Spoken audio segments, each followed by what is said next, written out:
Bismillahirrahmanirrahim.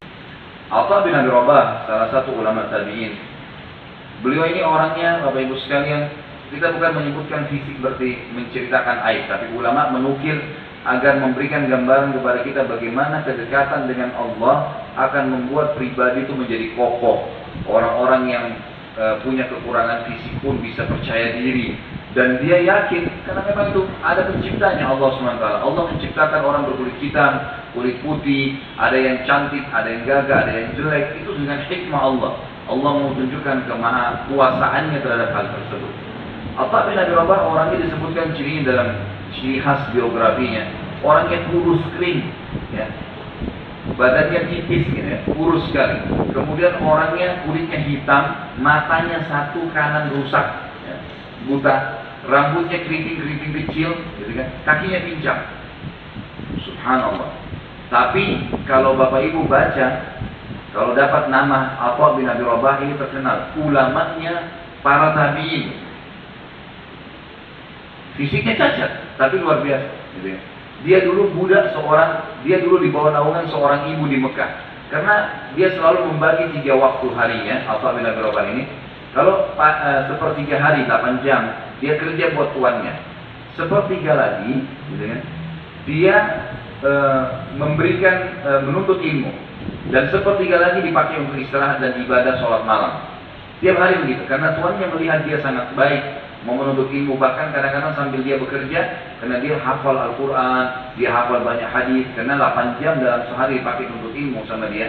Maka banyak orang yang datang menanyakan fatwa-fatwa sambil dia bekerja.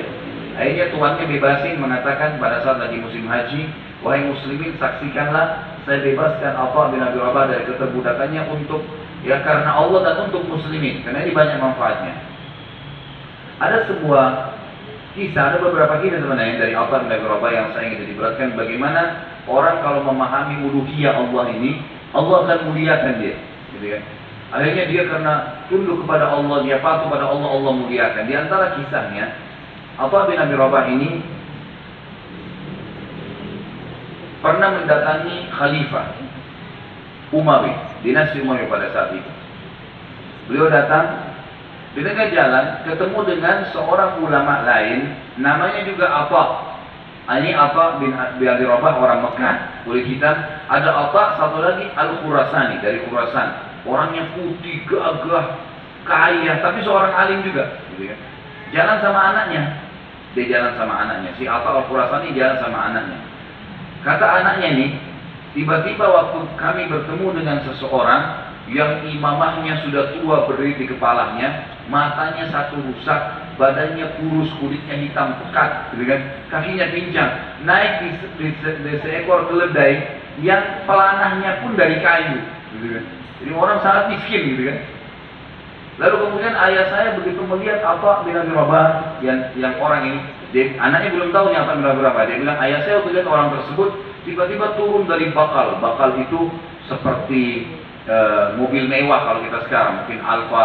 Jadi dia pakai kuda yang mahal, pelanahnya juga bagus, gitu kan, kereta kencana bagus. Tiba-tiba ayah saya turun, lalu mendekati orang tersebut dan menyalaminya lalu memeluknya. Saya pun mengatakan, siapa orang ini? Sampai begitu hormatnya ayah saya pada dia, gitu. Ayahnya turun, dan ini ayahnya seorang alim ulama. Jadi ayahnya menganggap ini gurunya, gitu. Padahal seumur, sepantaran. Lalu kemudian salamanlah segala, lalu kemudian sama-sama. Jadi rupanya Atha bin Abi Rabah ini mau menuju ke Khalifah, Atha Al-Khurasani juga mau menuju ke Khalifah. Turunlah, naiklah Atha Al-Khurasani ke kereta kencana ini setelah salaman, setelah ngobrol. Lalu dia menyuruh orang yang sedang membawa keretanya itu, kalau kita supirnya gitu kan, ngikutin keledainya si Atha yang orang ini. Anaknya mengatakan, saya bertanya pada ayah saya, ayah siapa orang itu? Kok sampai anda turun dari kereta kencana? Biasanya, karena ayahnya seorang alim ulama, orang yang datangin. Ini enggak ayahnya yang turun pergi salaman, dan orang itu penampilannya kayak tadi. Lalu dia sambil tertawa. Anak ini mengatakan, saya sambil menertawakannya. Lalu ayah saya mengatakan, diamlah. Bisa saja azabnya Allah turun padamu kalau kau tidak segera istighfar. Kalau kau tidak tahu siapa orang itu atau siapapun orang yang sedang kau hadapi, jangan pernah kau olok-olok. Karena Allah murka dengan orang yang mengolok-olok orang lain. Itulah Atha bin Abi Rabah.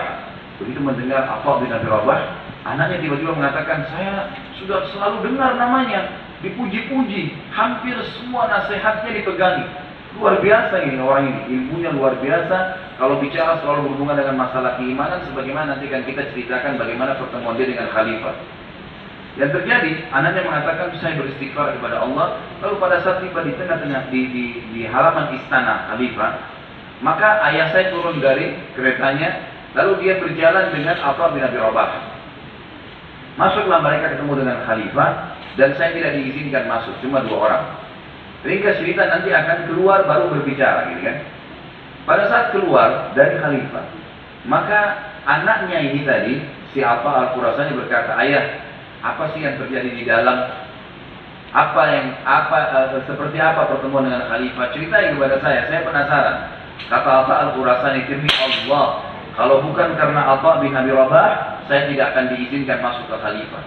Jadi walaupun dengan pakaian saya yang mewah, saya dikenal orang kaya, saya orang alim, kalau saya sendirian nggak diterima sama khalifah. Tapi karena Atha bin Abi Rabah diterima. Dan begitu kami masuk pintu gerbang istana, maka tiba-tiba waktu itu khalifah, kalau tidak salah Sulaiman bin Abdul Malik namanya, berdiri dari singgasananya, lalu mendekati Atha.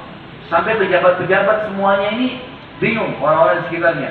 Pakaiannya kumuh biasa sekali, imamannya besar di kepalanya, matanya satu rusak, kakinya pincang, kulitnya hitam, jalan sambil pincang-pincang. Khalifah berdiri dari singgasananya, belum pernah nih. Khalifah biasanya didatangin, salaman, dicium tangannya, dicium kepalanya, memang begitu. Tapi ini enggak, dia berdiri sambut di pintu gerbang, lalu dia mengatakan, silakan wahai ayahnya Muhammad. Anaknya namanya Muhammad nih, anaknya Atha, gitu kan. Maka setiap kali Atha melangkah, dipegang tangannya oleh khalifah, dituntun, gitu kan. Orang semua bingung, belum pernah khalifah lakukan ini. Siapa orang ini? Gitu. Orang semua bertanya-tanya, maka dipegangin tangannya terus. Begitu Abu Atha mau duduk, mau tunjuk sebuah kursi di dekat situ, khalifah mengatakan, hahuna Aba Muhammad, kesini Aba Muhammad, ikut dengan saya. Terus dituntun sampai di singgasana. Begitu tiba di singgasana, singgasananya khalifah, duduk, Atha bin Abi Rabah disuruh duduk sebelahnya. Tidak pernah ini ada ceritanya orang duduk di singgasana khalifah, mustahil. Kecuali khalifah sendiri. Anaknya aja nggak boleh duduk di situ. Ini orang tambah bertanya, siapa orang ini? Lalu khalifah bertanya dengan suara yang terdengar orang-orang sekitar situ. Ini Atha Al-Khurasani ceritain anaknya nih, apa yang terjadi di dalamnya. Lalu dia berkata, wahai Aba Muhammad, khalifah berkata, Sulaiman berkata, wahai Aba Muhammad, apakah anda punya hajat? Ada sesuatu anda datang ke sini? Kata Atha bin Abi Rabah, iya wahai Amirul Mukminin. Saya punya beberapa hajat. Yang pertama, penduduk Mekah sama Madinah, tetangga Allah dan tetangga Rasulullah. Maksudnya apa di sini bin Abi Rabah? Orang-orang Mekah rumahnya bersebelahan dengan Ka'bah. Itu rumahnya Allah kan? Berarti bahasa beliau adalah ini tetangga Allah. Penduduk Madinah ada rumahnya Nabi situ. Maka seluruh Madinah tetangga Nabi, gitu kan? Penduduk Madinah tetangga Rasulullah. Ini bahasa tinggi sekali ya. Orang tidak memahaminya begitu saja. Maka dia mengatakan penduduk Mekah dan Madinah, tetangga Allah dan tetangga Rasulullah Sallallahu Alaihi Wasallam, terlambat atayanya. Ataya ini Bapak Ibu sekalian adalah pendapatan pemerintah dalam Islam. Kalau ada khilafah Islamiyah, maka pendapatan pemerintah itu setelah dikeluarkan kebutuhan dasar untuk membuat roda pemerintahan berjalan, itu harus dibagi rata kepada masyarakat, kaya atau miskin. Namanya ataya. Jadi dalam pemerintahan Islam itu tidak ada pajak. Kita kan sekarang malah kita yang bayar. Kalau sistem Islam tidak begitu, malah pendapatan pemerintahan itu akan dibagi rata kepada masyarakat. Namanya ataya. Waktu itu setiap tahun dihitung pengeluaran, nanti setelah itu dibagi kepada masyarakat secara merata. Penduduk Mekah sama Madinah, ternyata atayah mereka yang mereka harus terima tahun itu telat. Maka kata Atha bin Abi Rabah, jadi ini bukan hajatnya dia, hajatnya penduduk masyarakat. Dia mengatakan penduduk Mekah dan Madinah, tetangga Allah dan tetangga Rasulullah SAW terlambat atayah mereka. Maka saya minta kepada anda, bertakwalah kepada Allah, jalankan itu. Kata khalifah, panggil Gulam, sekretarisnya. Catat, jalankan segera apa yang Atha bin Abi Rabah sampaikan. Ada hajat lain wahai ayahnya Muhammad? Iya ada, dia bilang.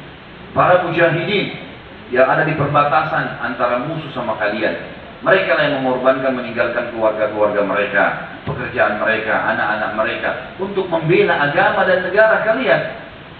Mereka terlambat gajinya. Jadi ternyata ada gaji para mujahidin yang dikasih. Sehingga istri-istri mereka, anak-anak mereka dalam keadaan susah. Dan sampai berita kepada saya minta kepada Allah Anda, semua mujahidin harus segera didatangkan gajinya. Sekretaris catat nih, semua jalankan segera. Satu demi satu semua hajat yang disampaikan hajatnya muslimin. Terakhir yang saksi bahasan kita, pas sudah selesai disampaikan hajat semua, kata Amir Mu'minin, ada lagi ayahnya Muhammad dengan semangat dia mau mengambil. Dan ini juga contoh raja yang saleh ya, luar biasa, dia mau terima keluhan. Dia mengatakan ada lagi ayahnya Muhammad, kata Atha bin Abi Rabah, ada wahai Amir Mu'minin, dan lebih penting daripada apa yang saya sampaikan sebelumnya. Kaget Amir Mu'minin, Khalifah kaget, dan orang semua sekitarnya kaget. Tadi hajat-hajat besar ini ternyata masih ada yang lebih besar lagi nih. Kata Khalifah, apa itu wahai ayahnya Muhammad? Atha bin Abi Rabah berdiri menghadap Khalifah yang sedang duduk, yang mengatakan, wahai Amir Mu'minin, sadarilah kamu telah diciptakan oleh Allah, lahir di muka bumi ini sendirian, lahir dari rahim ibumu sendirian. Tidak ada sehelai kain pun yang membungkus badanmu. Dan kamu juga ya, berbuat amal di muka bumi ini sesuai dengan keputusanmu sendirian, baik atau buruk. Kamu juga nanti akan mati sebagaimana matinya semua nabi-nabi dan raja-raja sendirian. Gak ada yang temani kamu ke kuburan. Dan kau akan dihisab dan dibangkitkan sendirian. Maka bertakwalah dengan Allah wahai Amir Mu'minin. Jangan sampai kau terpengaruh dengan singgasanahmu ini dan semua orang yang ada di sekitarmu, karena kau akan meninggalkannya. Maka Amir Mu'minin menangis waktu itu menerima nasihat Atha bin Abi Rabah, menangis luar biasa. Dia berterima kasih, kemudian dia pun akhirnya, Bapak Ibu sekalian, Atha bin Abi Rabah keluar dari istana. Kata Atha al-Khurasani, demi Allah Atha bin Abi Rabah keluar dari istana Khalifah tidak minum segelas air pun. Gak ada urusannya.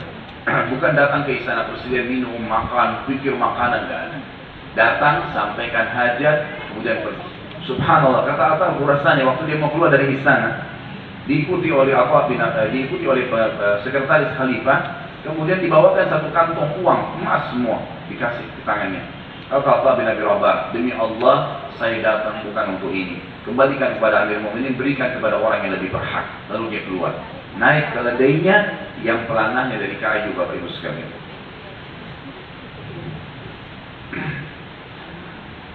Kita lihat bagaimana subhanallah orang yang uluhiyahnya kepada Allah kuat. Mereka tidak terpengaruh dengan dunia ini. Dunia semua jadi kecil buat mereka. Dan ini asas yang luar biasa, Bapak Ibu sekalian.